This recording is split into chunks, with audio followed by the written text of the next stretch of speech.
The CBS Radio Mystery Theater presents...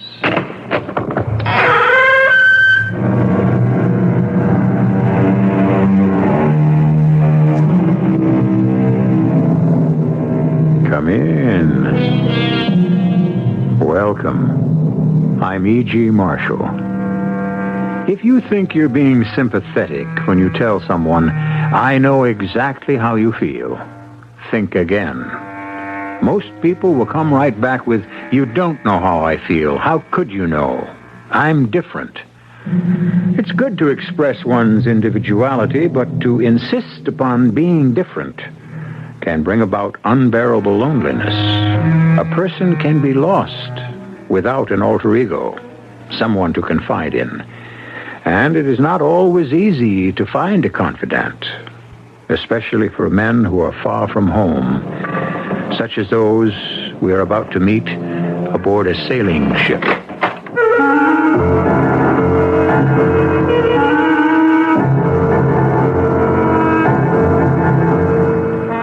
Our mystery drama, The Secret Sharer, is from a story by Joseph Conrad, adapted especially for the Mystery Theater by Elizabeth Pennell, and stars Norman Rose and Mandel Kramer.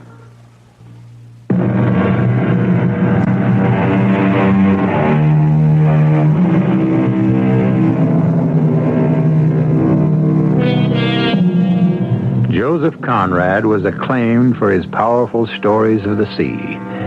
Born in Poland, a tragic childhood included exile to Russia with his parents, who died there. In his youth, an uncle managed to get him to a French ship where he became an apprentice seaman. Later, he joined the English merchant service, where he rose through the ranks and knew firsthand the vicissitudes of 19th century life on a sailing ship. His true adventures were the basis for the stories he wrote, and mysticism ran deep as he imagined himself as the captain in the tale we're about to hear. Come aboard a four-masted schooner, which has just been loaded with a cargo of tea and spices from the Middle East to be transported across the Indian Ocean. Steward, where's my supper? Well, I'm waiting for the captain. We won't wait any longer. He makes his own rules. But I thought... Yes, I know. You thought when a ship was in port that the captain and first mate always took supper together. Well, that's the way it was with you and Captain Briggs. Perhaps it's better this way. If I may say so, sir, this captain's a strange one. Oh, a young fellow like you should keep his mouth shut. I'll keep my eyes open. I hope you can figure him out better than I can. Trouble is, he never asked my opinion. Not the way Captain Briggs used to. He acts as though he's too good for the likes of me. Not wanting to talk. He doesn't talk very much to anybody. But I'm the first mate. He's coming, sir. Your supper's ready, Captain? Thank you. Sorry not to have joined you, Jackson, but I had some things to tend to. Are you aware that there is a ship anchored inside the islands? Oh, no, sir. Bless my soul. Another ship, you say? Well, how could she possibly... I don't know. With all those rocks and inlets out there, I saw her mastheads above the ridge as the sun went down. I know about that ship, sir. You do? Why didn't you tell me? Let the steward tell us what he knows. Well, she draws over 20 feet. She's the Liverpool ship Sephora with a cargo of coal, 123 days from Cardiff. How does a steward pick up information like that? The tugboat skipper told me when he brought the fruit and vegetables. He says they'll take her up the river to shore day after tomorrow. That's enough. I'll find out anything else the captain wants to know. There's nothing more we can find out tonight. I'll take the watch, sir. No, you and the crew have had 2 days of hard work. Tell all hands to turn in without setting an anchor watch. But, sir... I'll be on deck myself until 2 o'clock. You can relieve me then. Oh, very well, Captain, but it seems most unusual. It's the way that I want it. Of course, at the slightest sign of wind, we'll call all hands up and make a start at once. Aye, aye, sir.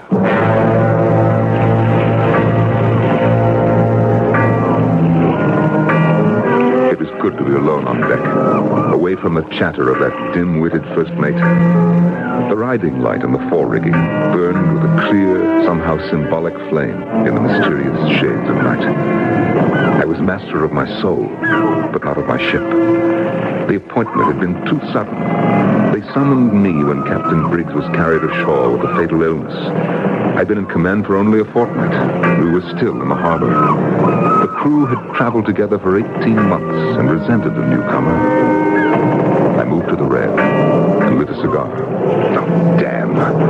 A rope ladder was dangling over the side, no doubt left by a careless crewman when the tugboat came by. I started to haul it up, but something long and pale floated very close to the base of the ladder. In a faint flash of phosphorescent light, I saw the naked body of a man. Oh, a pair of feet, long legs, a broad, livid back, immersed up to the neck in a greenish, cadaverous glow. One hand clutched the bottom rung of the ladder, complete, except for the head. A headless corpse. There was a splash. And I saw a glistening shock of black hair. And then, total silence. As the man held on to the bottom rung, making no attempt to climb aboard. I leaned far over the railing. What's the matter? Cramp! No need to call anyone. I was not going to. Are you alone on deck? Yes. I suppose your captain has turned in? I'm sure he hasn't. Look, could you call him out quietly? I am the captain. Who are you? My name is Liggett. What are you doing down there? I've been in the water since 9 o'clock. Now the question is, do I let go of this ladder and keep swimming till I sink from exhaustion? Or may I come aboard? Climb up the ladder quietly, and I'll fetch you some clothes.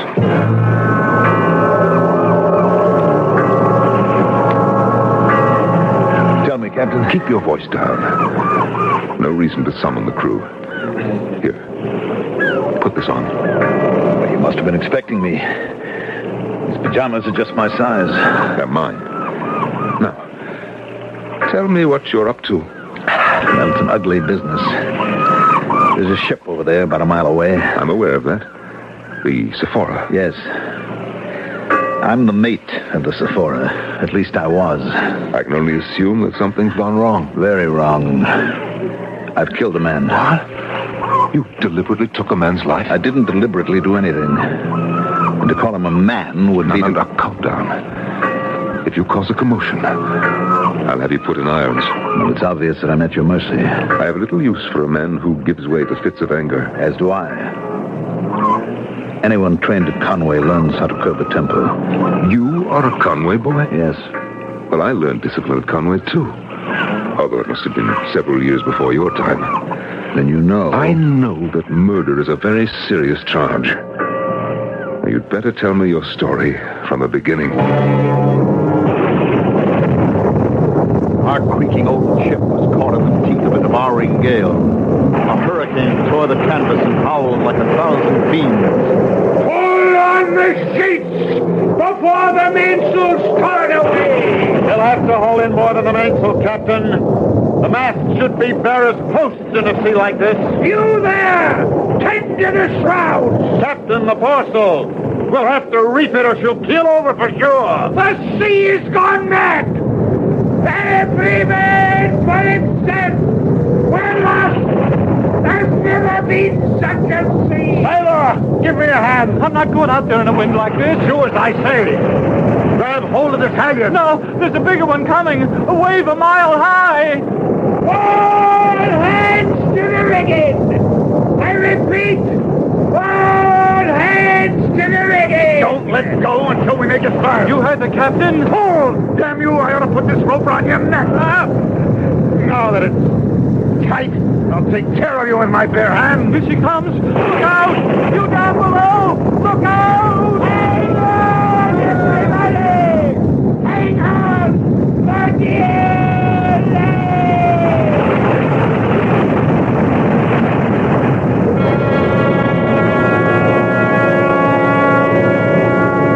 I hung on all right to the throat of that miserable sailor. When the big wave crashed, it was as if the sky had fallen. Everything but the mast disappeared, with the poop awash in a smother of foam. Down below, the two of us were pounded against the forecastle, and the sailor got it head on. I loosened my fingers and gazed in horror at a face that had turned black. The man was dead. But you were unharmed? His body cushioned my fall. Then he actually saved your life. In a strange sort of way, yes. I hadn't meant to harm him. But if that foresail hadn't been hauled in, the ship would have gone down. But between the two of you, it was reefed in time. I did it. No thanks to the crewman. If he'd obeyed my orders, we'd both have been up in the rigging. What happened next was an accident. Or an act of God. Surely you had witnesses? Yes, I did. And they acted against me. How could they? They saw me do exactly what I did. Grab that man by the throat. Next, the huge wave obliterated everything from their view. I'm not sure that I believe your story. After that one terrible crash, the seas subsided. The men scrambled down from their perches and gathered round to stare at the body. Where was the captain? Oh, he was there, passing judgment in front of the whole crew before I even had a chance to speak. Mr. Leggett, you've killed a man. You can no longer act as chief mate of this ship. He was quite alive when the wave struck, sir. I saw it all. It was murder. We could both have been killed. We were crushed against the bulkhead. Maybe so, Mr. Leggett. But you attacked that sailor. Captain, the man refused to obey an order. I'm the one who gives the orders. Cold-blooded murder. Hang him. Hang him. Be quiet. Quiet. That's up to a jury. In the meantime, Mr. Leggett, you will be confined to quarters. So they threw you in the brig? No. I was just locked up in my own filthy cabin. The captain knew full well I was responsible for saving the ship. Well, then why didn't he support you? Captain Archbold is a sick old man, afraid of his own shadow. That is your judgment. I gave him a chance to make it up to me. I'm a powerful swimmer.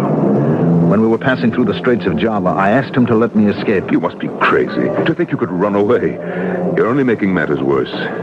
What could be worse? First, accused of murder. And now you're an escaped prisoner. That's double trouble. Unless you help me. My duty lies with my own ship and crew, not to the disgraced mate of the Sephora. You let me come on board. I'm wearing your night clothes, and you haven't locked me up. Oh, so far, all I've done is to rescue a drowning man. Small chance of my drowning. I have a gold medal for swimming. And a diploma for arrogance. I'm the last person you should have come to for help. For 3 weeks, I've been shut in that small cabin. Tonight, we finally reached our destination. The next step is to take me on shore to face the music. And that is exactly what they'll do. Ah, but they won't, Captain.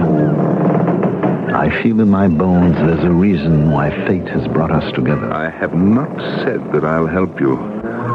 But how did you get away from the Sephora? This evening, when the steward brought my supper, I ate it all.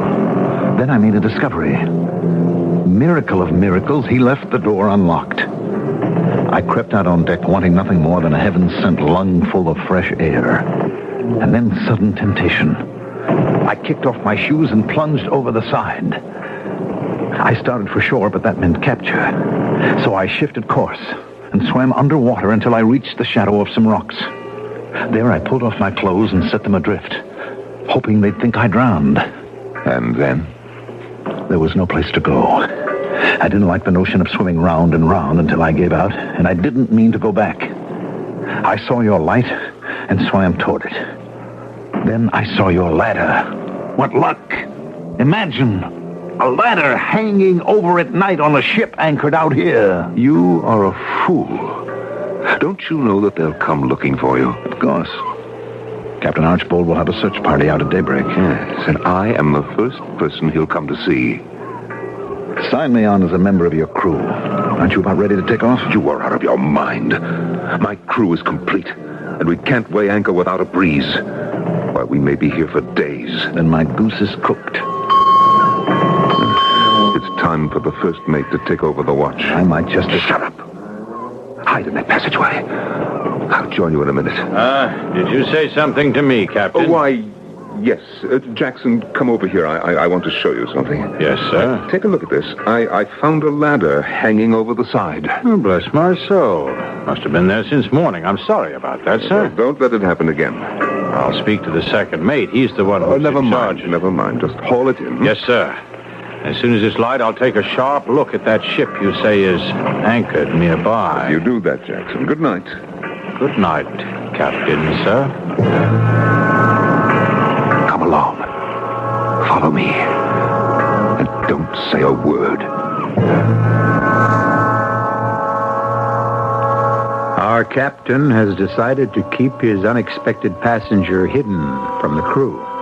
This is a dangerous move, which could make him an accessory to a crime. Even if he believes no crime has been committed, a captain's duty does not include taking the law into his own hands. But somehow, a power beyond them seems to be irresistibly intertwining the destinies of these two men. We'll learn more when I return with Act 2.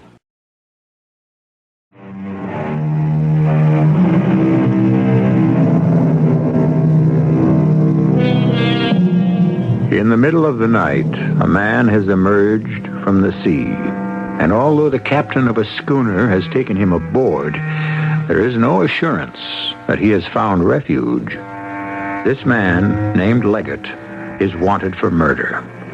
Now, as he follows the captain, he may have lost his last chance to escape. Noiselessly, the captain opens a door, and then, rather roughly, pushes the man ahead of him into blackness. Please, Captain. I don't think I can stand another night in the dark. Not another night alone. Well, this is my cabin. We can talk in here. The walls are thick, and the crew is sleeping. They'll be waking up soon. When daylight comes, we must not raise our voices. We could be overheard in the passageway. Captain, do you intend to keep me a prisoner here in your own cabin? For the moment, yes. Stay where you are until I light the lamp.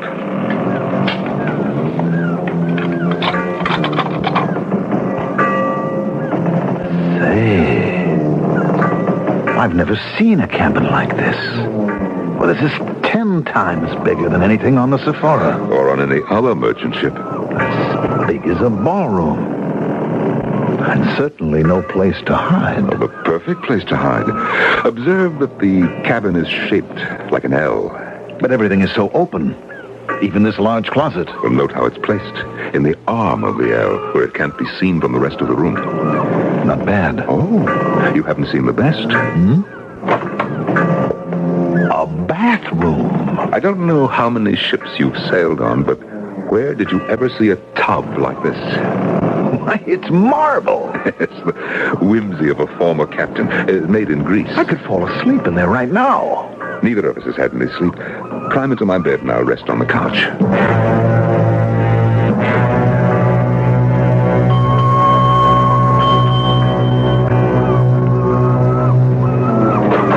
Who's there? I brought your breakfast, sir. How dare you enter my cabin without knocking? Captain Briggs always permitted me to... I don't care what you did for Captain Briggs. From now on, you will never enter this cabin without knocking. Is that understood? Yes, Captain. Now, get out! That was a near thing, wasn't it? It's not for you, hidden behind those curtains. But within moments, the word will be all over the ship that I was found sleeping fully clothed on the couch. You can do what you want. You're the captain. Well, this is my first command. When I bark at the crew, it's because I don't know what else to do. And you don't know what to do with me, do you? Now, you have made everything much more complicated.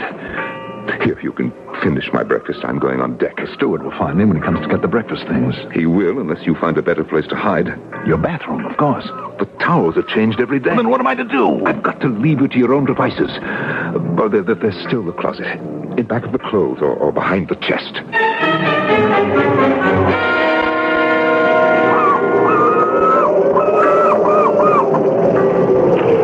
Good morning, Captain. Morning, Jackson. Still no sign of a breeze? Not a breath, sir. But I've been keeping my eye on that ship over there, and bless my soul, but they've been busy. Well, how can you tell from this distance? The first sign of dawn, they lowered their boats, but instead of heading for shore, they've spread out in all directions. Have they come this way? Not so far, but it's very puzzling. They keep going out to those rocks and pushing into the underbrush as though they're looking for something. It's no concern of ours. Bless my soul, look. Look! One of their boats is headed right this way. Find out who it is. Hello! Hello out there! State your business! The captain of the Sephora wishes to speak to your captain. Very well, Jackson. Lower the ladder and have him piped aboard.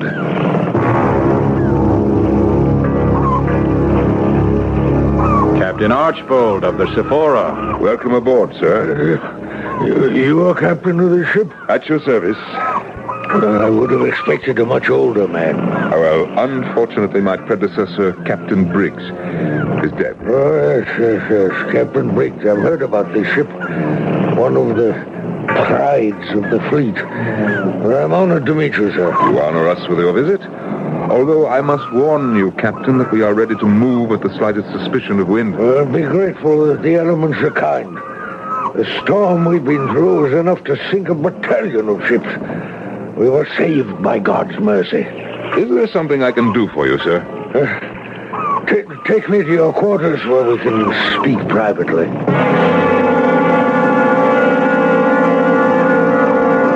Excuse me, Captain, if I go in first. Now, watch your step. Well, what grand quarters. Does the cabin go all the way around here? Yes, but come over to this table. Steward, bring us some brandy. I never touch liquor. Give me water. I've been on some thirsty work. Exploring those islands, painful duty. Yes, I'm sorry, Captain, but would you mind speaking up just a bit? Were you deaf or something? A ruptured eardrum. Almost drowned years ago. Now, what is it you want to tell me? 37 years at sea, and nothing like this has ever happened before. Are you sure that you won't have some brandy? I told you no. If I'd been a drinking man, I'd have taken to the bottle weeks ago. But the storm is over. Well, it was a rampaging monster that sought to destroy us. Yes, but obviously you survived. Only because I ordered the reefing of the topsail. How was I to know that the devil incarnate was not in the sea, but aboard my ship? I don't understand. At the height of the storm, there was murder most foul.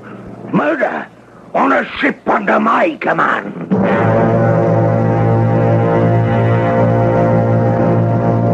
Strangled him, he did. In cold blood. You said that a wave crashed over your deck. Now, I've seen the sea kill a man very neatly by simply breaking his neck. No man killed by the sea ever looked like that. Black in the face with tongue hanging out, and the mate's fingers clutching his throat. Oh, but if the mate was tending to the foresail... God's own hand did that and no one else. I never trusted that man Leggett. Well, you hired him, didn't you? Forced to take him by the ship's owners. Smart he was, but different. A fancy talker. Your captain, what's over and done with? Well, it's on my shoulders. I'll be blamed. For what? But you've safely delivered ship and cargo. But the murderer escaped. How can I bring him to justice? You've searched all the island? To no avail. I can no longer put off going to shore. It'll have to be a report of suicide. Beg pardon? Suicide. That's the way I write it up. Unless, of course, you manage to recover the man before tomorrow. Only we can spend no more time looking for the body. I must get back. Captain, on a ship like this, you don't suppose there's any chance that... Come along. I'll show you every nook and cranny.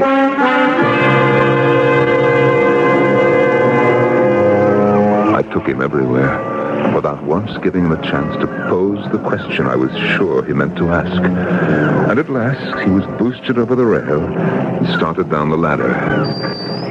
So far as away!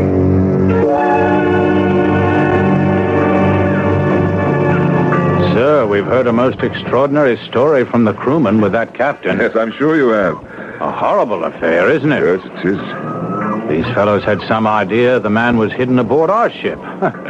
Did you ever hear of such a thing? No, it's preposterous. They said there's a price on his head, a reward for turning him in, and punishment for anyone withholding information. Oh, naturally. Tell the steward I'll be in my cabin and must not be disturbed. I'll see you at dinner.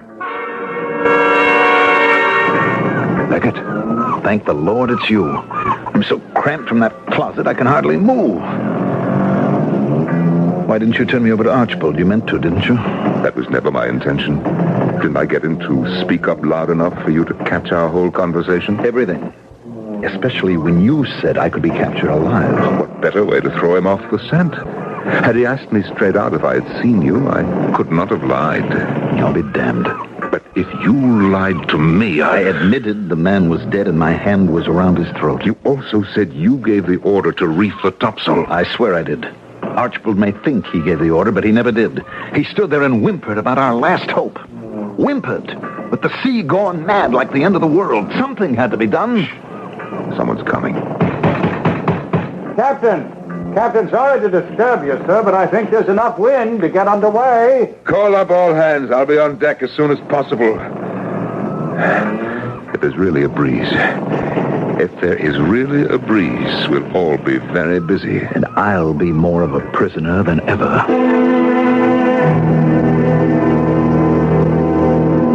Steward, where are you going? To make up your cabin, sir. Forget my cabin. Get below to make sure everything's fast in the galley. Well, I've already checked. Well, check again and stay there until we're out at sea. Yes, Captain. Ah, there she blows! Right out of the southwest! Looks like everything we asked for. Weigh anchor! Oh, she's a beauty! Unfurl the top mainsail. Hard to starboard.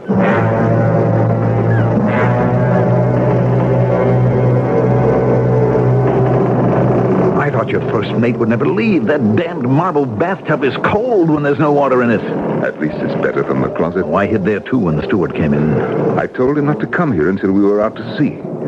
From now on, it will be much more difficult. Captain, I cannot survive like this. Didn't you find those canned goods stashed in the closet? Oh, I've enough to eat.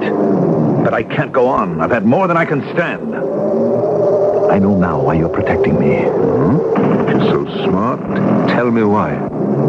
We are both Conway boys. Plenty of men have trained for the sea at Conway. Yes, but they're all in the Royal Navy.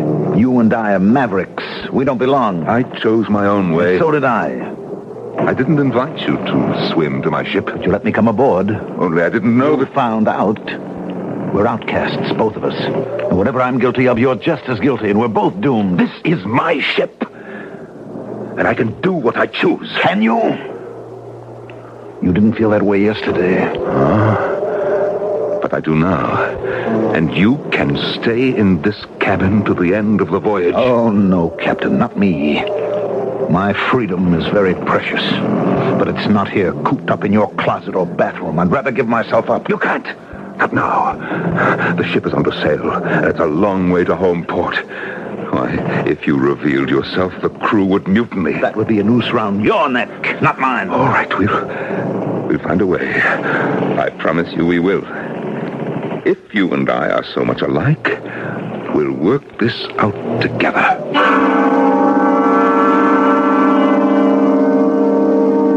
Now, here's a provocative situation. Two men are caught up in a drama where each is totally dependent on the other. Remember what I said at the beginning about people who try too hard to maintain their individuality? The loner, attempting to hide his own fears, may isolate himself so completely that he has nowhere to go. In Act 3, we'll find out what becomes of these secret sharers who, at the moment, are in a very vulnerable position.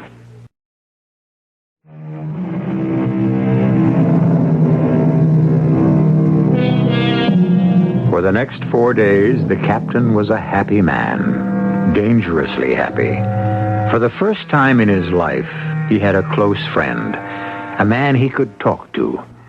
In their whispered conversations, they found much in common. They argued, they agreed, they recalled their dreams. At first, it was just at night, but now the captain spent more and more time with his double. The two men even looked alike as their dark heads bent over the table in concentration. It's your move. I know. And you're not going to like it. I'm prepared to lose that bishop. Who cares about your bishop? When my queen comes over here, you are in check. Oh, not again. Shh. Someone's in the passageway. You're getting edgy.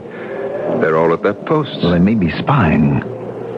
I overheard something today that you should know about. Don't tell me that you left the cabin. Not on your life. But I opened the far porthole, and the first mate was directly overhead talking to some of the crew. Oh? And what were they saying? Old Bless My Soul tried to reassure them that you are in good health. I never felt better in my life. They asked if you caught the sickness from Captain Briggs. Why, that's outrageous. And what did Jackson tell them? He said you're a thinker. He'd seen all your books, and that was the reason you spent so much time in your cabin. Bless my soul. Shh. Get away. Someone is coming. Yes, what is it? The steward, sir. What do you want? I have your jacket, Captain. You left it by the binnacle. Oh, thank you. I'll take it. Oh, it's just been pressed. I'll hang it up in your closet.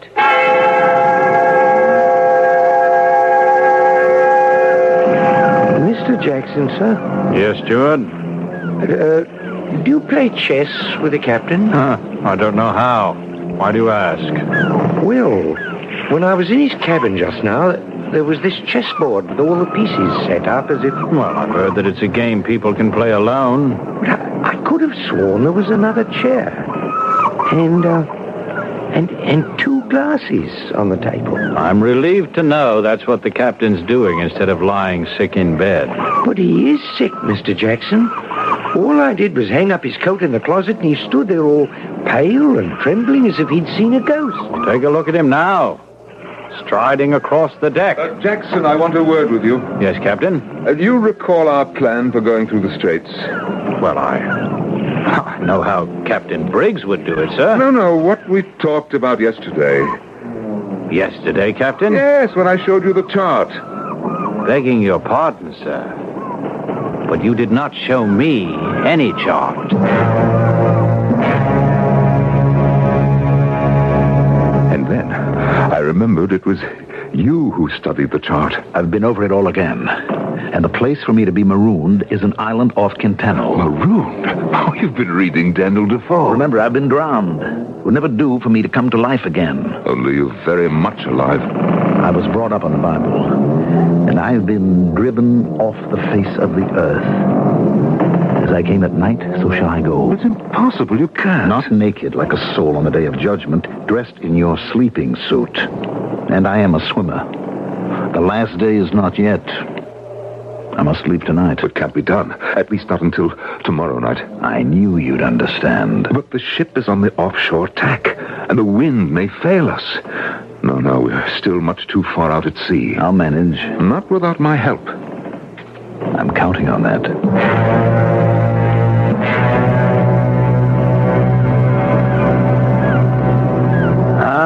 Bad luck, Captain. The wind has died down. So I see. In my experience, sir, we may be becalmed for quite some time. May I reassign the crew? Give them shifts for relief in this oppressive heat. You should all have white hats, like mine. I got it in Rangoon. It's most unusual, sir. I'll be off to tell the men... Jackson, one moment. Be ready to call all hands on deck when we change our course. Well, I will, sir, but I see no signs that there'll be any change in the weather. We're not doing well in the middle of the Gulf. Now, tonight, I'm going to look for the land breezes. Captain, bless my soul. We can scarce do that in the dark with all those islands and reefs and shoals. But on this coast, any regular land breeze will be inshore. Now, we must get close to find it. Impossible to get close, Captain. It can't be done with the currents from the Straits. You will follow my orders as I give them. Now, right now, send a couple of hands to open the 2 quarterdeck ports. Open the quarterdeck ports, Captain? What for? Because I tell you to do so. Have them opened wide and fastened properly.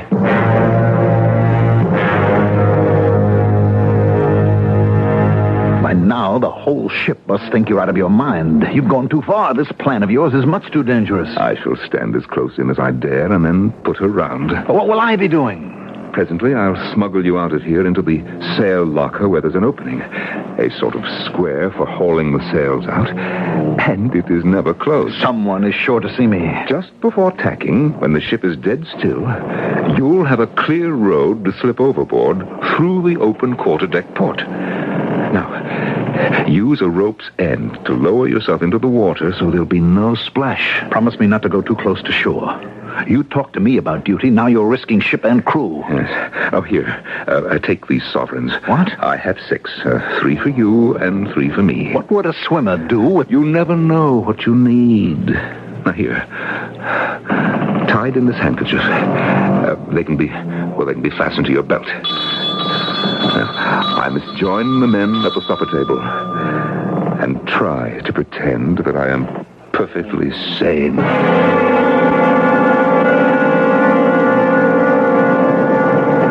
You're bareheaded. With the sun beating down, you need something to cover your head. I need to get my head underwater, and the sooner the better. I mean when you get to shore.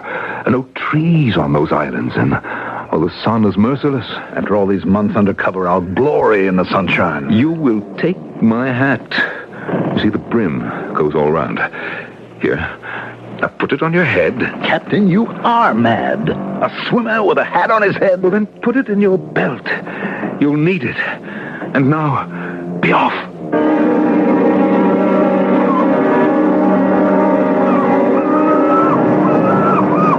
We're drawing in fast, Captain. The land is close. I've never seen that hill of Koh Ring before, not without the glass. Keep a good full ahead. You're going on. Straight on, that full. But, Captain, sir... The helmsman heard me. Straight on, that full. Merciful heavens, we're about to go aground. Captain's gone mad. He must be stopped. Call the second mate. Steady as she goes. I can barely see the sail. We are sailing straight into the jaws of hell. Jackson, turn up all hands. Where are we? We're lost. Be quiet. What are we doing here? Looking for the land wind. Oh, I knew it would end like this. Are we done for, sir? We're too close to shore to come about. She'll drift ashore before she's come around. Shore already. Ready now. Ready to come about. She won't make it. We're too close. Go forward, Jackson, and tend to the head sheets. Shake them out. Helmsman, hard alee. Swing the mainyard. But, Captain, that rock will get us broadside. Better to crash the prow head on. Had we come too close, our fate hung in the balance as the black mass of land loomed over the afterdeck. My ship and I were new to one another. It was too soon for the ultimate test. So far, she responded to the helmsman's lightest touch. But now, she came about, shuddered once, and then all was ominously still. If I failed to set the sails, if those menacing rocks seemed but inches from the port side, our course must be set by the tides. But who could tell which way they ran? I could only grope like a blind man. Call for torches on the lee side? No, they might reveal... But I could not think of him. Not now. I had to find out from which direction the breeze would come. I had to. Captain, the men are threatening to jump overboard and swim for shore. Before they make a move, order searching lamps trained down on the water on the lee side. Now hear this. Now hear this. It was deathly still. The water like a pool of ink with no sign of movement. I don't know what you're looking for, Captain. The slightest stirring of the current. When I find out which way it's flowing, we'll set the sails. Can't see a thing in those black waters. Well, look for a piece of driftwood. Not a sign of anything. I can feel it under my feet. The ship is inching us toward shore. Steward, get me a piece of paper and be quick about it. Well, there's no paper up here, Captain. I'd have to go below, and I'm not sure that even then... Oh, she's beginning to yaw. Jackson, stay up here. We must throw something overboard that floats. I'll be down by the taffrail. For the moment, the crew was kept busy with the lights directed toward the shore, while I stared into the void beyond the stern. And there it was. My sign, written clearly in the water. And now I knew exactly what to do. The man at the wheel stood like a statue, and I was near enough not to raise my voice as I confidently gave the next order, shift the helm. He jumped round to the other side and spun the wheel. She's catching the breeze! Let's go and haul!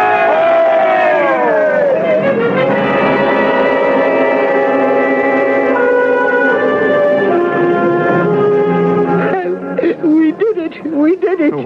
You did nothing but make a nuisance of yourself. But you didn't think we'd make it. I heard you say we'd be dashed against the rocks. How did the captain know exactly the moment to raise the sail? He found which way the tide was running. But how?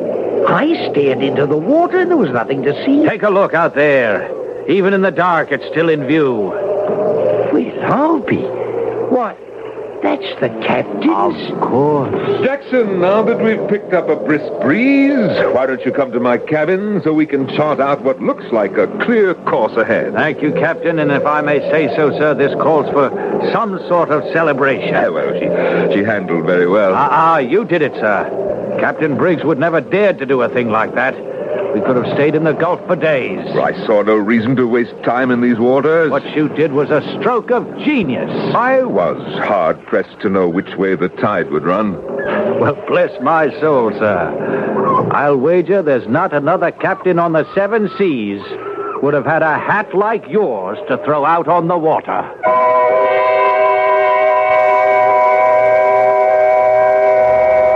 Was the secret sharer still wearing that hat? We like to believe, as the captain did, that he was already safe on shore, the floppy sun hat carelessly abandoned as an encumbrance to his freedom.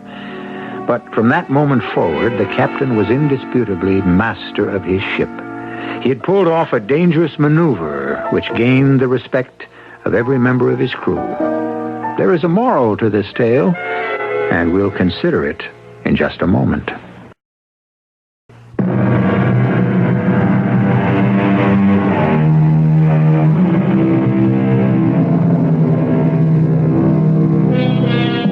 How often, I wonder, does a human being understand but one facet of his own personality? The captain of our story was given a chance to examine the other half of himself, the part that wanted to run away. From now on, he would find contentment looking up at the great curves of canvas or watching the water fan gracefully from the sturdy prow. He needed his ship. But Leggett was not cut out for the discipline of a seaman's life. He knew now that he could exist only as a wanderer. Each had found his freedom from fear, from loneliness. Our cast included Norman Rose, Mandel Kramer, William Redfield, and Court Benson. The entire production was under the direction of Hyman Brown. This is E.G. Marshall inviting you to return to our Mystery Theater for another adventure in the macabre. Until next time, pleasant dreams.